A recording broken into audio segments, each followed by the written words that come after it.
Masyado ka naman maaga. Napakatamlay yata ng iyong itsura. Makalipas ang 6 na buwan, ibang-iba ka na ngayon. Sa palagay ko'y nahirapan ka.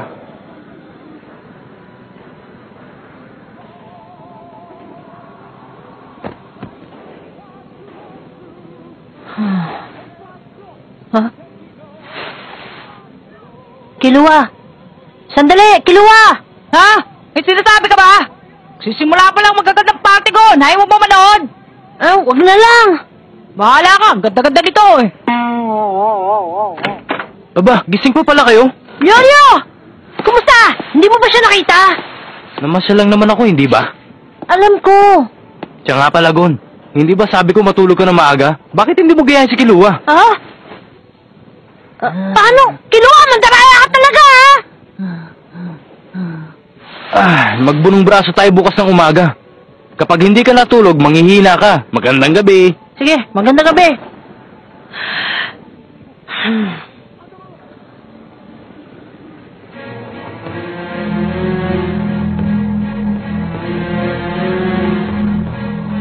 Huwag kang maglala. Wala akong balak na makipaglaban sa iyo ngayon. Ayokong mag-aksaya ng panahon. Kaya magmadali ka kung meron kang sasabihin sa akin. Ganun ba? O sige. Mahigit sa 10 ang miyembro ng grupo ng Spider. Madali sila mapansin. May tattoo sila sa likod. Minsan nagpapalit sila ng tao. Kung matatalo ng aplikante yung dating miyembro, maaari nila itong palitan. Ang isa pa ay kung magbabakante ang posisyon. Ang kanilang trabaho ay magnakaw at pumatay. Paminsan-minsan, nagkakawang gawa sila. Hanggang doon lang ang alam ko. Ilang taon na rin na nakararaan nung sumali ako sa Spider. Yun ay nung talunin ko ang ika-4 na miyembro ng kanilang grupo. Merong tumutol. Nung hamunin ko na ang kanilang pinuno, nahirapan akong gawin yun. Ang higpit kasi ng kanyang gwadya eh. Ang pinakakonti niyang bantay ay 2. Kapag natapos na ang aming trabaho, bigla na lang siya naglalaho na parang namatay na kandila. Kaya ang konklusyon ko para sa ating dalawa, hindi mo ba naiisip mahirap matupad ang ating gusto na nag-iisa? Anong suggestion mo? Gusto mo ba sabihin ko ang kakayahan ng bawat miyembro? Kaya lamang, 7 lang sa kanila nalalaman ko eh. Gusto mo bang makipagtulungan sa akin? Nandun sa basement.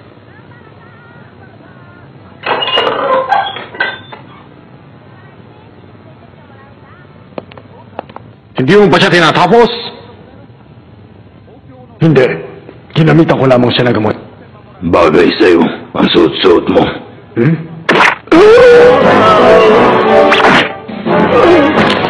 Hindi talaga ako makapaniwala noong marinig kong dinukot ka ng mga hampas lupa ngayon. Mahina kasi yung guide natin kaya umabot sa ganito. Tumigil ka dyan. Gusto mo bang tayin ko yung bibig mo? Wag na, salamat na lang. Shizuko, simulan na natin. Demi-chan, higupin mo ng lahat ng laso na nasa loob ng katawan ni Uvon. Sige! Ito yung... Tapos na paghikop.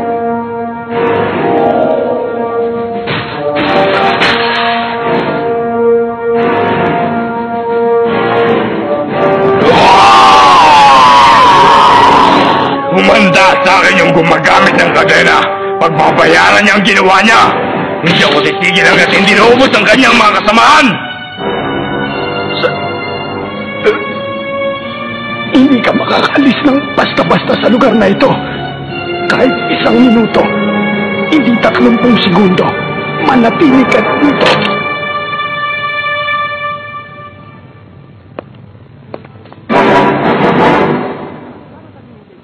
Ano masasabi mo?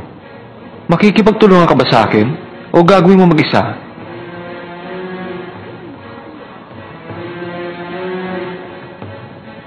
Hisaka, may tatanong ako sa'yo. Alam mo ba kung nasan ang mga pulang mata? Kailan nangyari yung insidente? 5 taon na. Pasensya na, pero nangyari yun bago ako sumali sa grupo.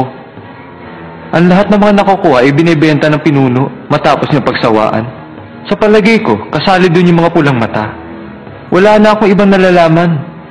Isa lang ang masasabi ko. Hanggat hindi napipisa ang ulo, sigurado buhay pa rin ang gagamba. Sagutin mo. Ako ito. May problema ko, Rapika. Ako wala kang bihag. Ano? Mag-isa niya? Hindi. Mukhang nakarating na dito ang ibang mga miyembro ng Ganiriotan. Nagpanggap sila mga tauhan ng komunidad. Nakapasok sila nung may tumawag sa pinuno. Sigurado kang ating pinuno ay... Nakatakas na sila. Masyado kasing maingay to si Uvon eh. Nagsakripisyo siya para makatakas sa kanyang mga kasamahan. Bumalik na tayo, tapos ng ating trabaho. Tapos na tayo sa mga angel. Nakuha na rin natin ang kayamanan. Hindi maaari! Sabihin mo sa ating pinuno, hindi ako makakabalik hanggat hindi nagbabayad sa akin yung batang gumagamit ng kadena! Kasama ko si Daffy papunta sa Pattern D. Bumalik ka na dito. Sige. Mukha yata mahihirapan na akong istorbohin ka ngayon. Gusto ko magtulungan tayo, pero hindi ibig sabihin na magsasama na tayo. Ang gagawin lang natin ay papalitan ng impormasyon. Kung hindi magtutugma ang ating kondisyon, hindi kita pipilitin na makipagtulungan sa akin. Madali lang, di ba? Anong sagot mo? Bukas, magkikita ulit tayo.